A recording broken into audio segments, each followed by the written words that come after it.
เยอะเอ้ยใส่กุ้งบักหำนะใส่ลูกกุ้งนะสบายดีพี่น้องสบายดีพี่ทุกท่านสบายดีเบิดทุกคนสบายดียามแรงเด้อพี่น้องเด้อพอเจอสอนกุ้งสอนยามแรงพี่น้องกำลังหดพักและเอาก็ดิคุดเพิ่มอีก2 นานอันสมาปีพักพี่น้องลักกับพวกผักเทียมกันได้จากนั้น1 2 3 4 5 6 7 8 9 10ถือว่าเอากุ้งใส่เขินขวดอยู่เป็นกินบ่ได้นานตัวสุดท้ายเขาปลูกดอกไม้พี่น้องหวานดอกไม้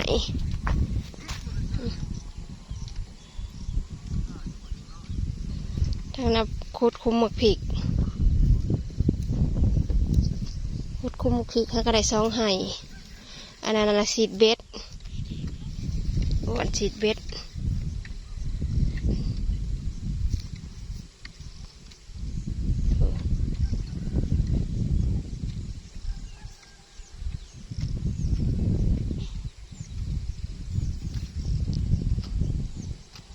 จักเมนยังสีดป้ายังมาท่านไหนตื่นมาท่านไหนยังหมุนจนกี่แห่ออกควันเลยโอ้ย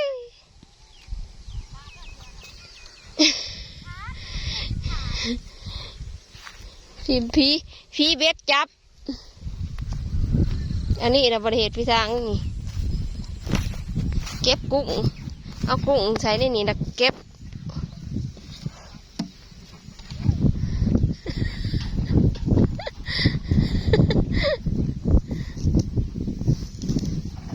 เป็นวัดเด้นี่เชื่อภาษายุ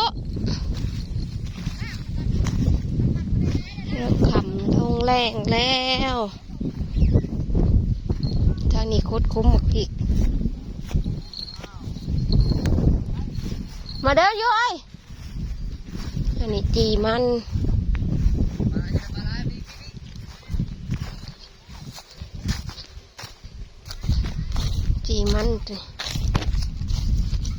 เผามั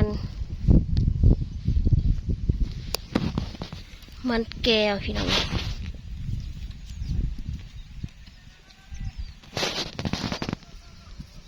่ย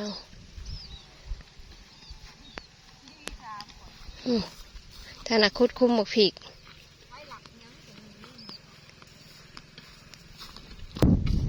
อ้าจูแดงแดงหุงแดงหุงอยู่ป้าโครงการนั้น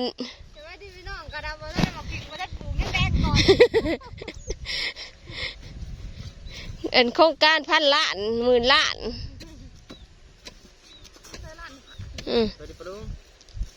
ไปดิพี่น้องฝากอุดหนุนมาผิดแล้วพี่น้องเด้อต้องฝากอุดหนุนด้วยสิต้นภาษาเบี้ยก็ยังฮักกะแตกกันจนว่าซื้อ2 รอบ 3 รอบ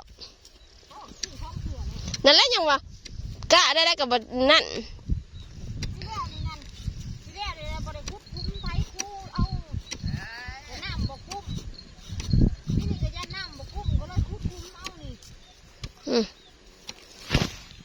กำลัง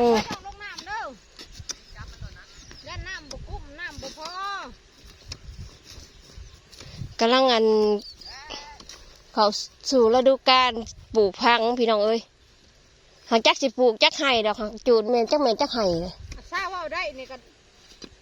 คันมีน้ำมันก็จะปลูกบดถูกลักแล้วไม่มีนั่นตั้งใจเลยอยากได้โซล่าเซลล์หักเขาบ่พอขายมันแพงโพดคันว่าเป็นร้ายว่าได้ตัวน้อยยังไม่ดีนะตัวน้อยเท่าไรก็10,000 ปลายราคาโซล่าเซลล์10,000 ปลายตัวน้อยนะคันได้โซล่าเซลล์ในแซมจิปลูกแม่จิปลูกทุกอย่างถูกคันโซล่าเซลล์จิปลูกทุกอย่างถูกเดี๋ยวใครมาถามหายังในสวนมันมีบัดนับแต่ดอกไม้ถึงไปยังวะสะใจน่ะ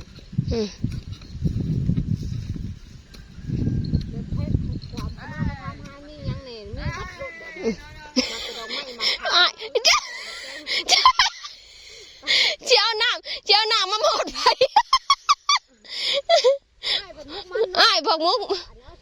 เจ้ยเป้าอันกุ้งน้ำพ่อเนี่ยนะย่ามาพี่เฮ้ยย่าจุ่ม เอาบริชุบริกินดอกเบิ่งพักแล้วกันนะเอาบอยกูถอกนี่ก็ได้เหรอ มันก็เป็นได้ไปถ่ายหายจะเต็มยี่เป็นอะไรอีกบ้าน ชีวิตหายอีกไงพอแล้วได้พ่อก็เตะแหลนคือตัวนั้นแหลนคือตัวนี้บ่กับพ่อนั่นอยู่ ถ้าได้ชุระเซลล์จะคือว่านับจะดอกไม้มากลัวมาแป้งมามากน้ำเต้าแบบพักก็จะให้ปูมีวัตถุพัก อยากได้โซลาร์เซลล์เดียวนี้นะ ใช่จะปู หากจังไหนย่ามแรงมาแล้วก็น้ำก็บกลง มีพยานน้ำบุกกุ้งปีนี้เห็นคนบ่เห็นลายเด็กคนบ่ลายเนี่ยเป็นบ่แตะเก่ง เมตาโทษตามด่วนมาเบิ่งอันกันสอดให้แน่ซั่นจักสุพลต่อได้3 ห้าว4 ห้าว เขาบอกว่าต่อโลดว่าเบิ่งใน YouTube บอกว่าเป็นยันไฟสดตาย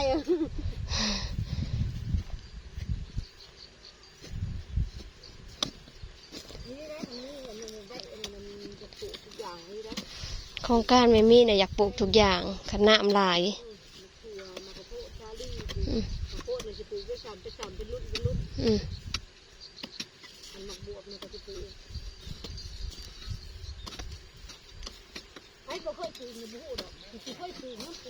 นั่นอ้วนปลาคอนั่นโดดท่วมนู่นโอ้ยรอบสองพี่น้องจักสิได้บ่ได้รอบสุดท้าย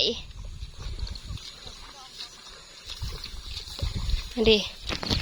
ได้อยู่ดอกพอกินขอบในครัวสอนผู้เดียวน่ะกะสีมีขี้เหงื่อแน่มาลูกมาพอกินเดี๋ยวพี่น้องเก็บกินเอาสะเอาอันน่ะคนมันน่ะเนาะได้อยู่ได้พี่น้องเอ้ยพอกิน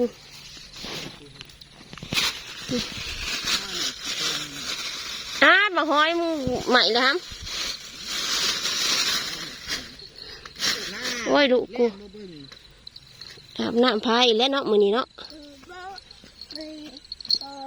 ตีปอไปปอ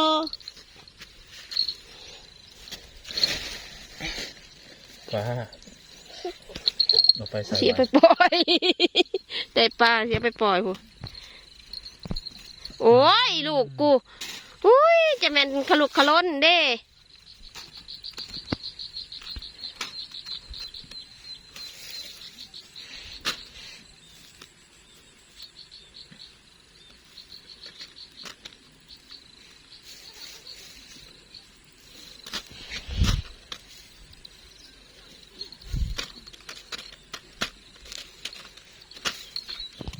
ใส่ถุงยางพี่น้อง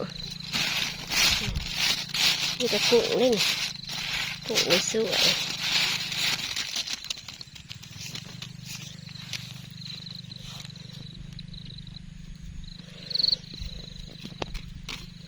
ยังจะเก็บเบิด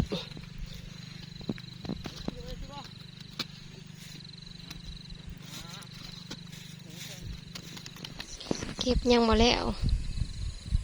ไก่อะไรพี่น้องไก่ชิมเงาอยู่ก็ยังเล่นขี้ต้มอยู่ผัวบรรยากาศยามแรงพี่น้องจ้า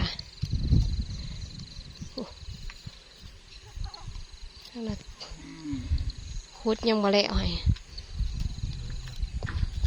โอเคเฮาสิขอจบคลิปไว้เพียงเท่านี้ก็เด้อพี่น้องฝากกดไลค์กดแชร์กดติดตามช่องน้องพายุคลิปหน้าพบกันใหม่พี่น้องจ้าสบายดี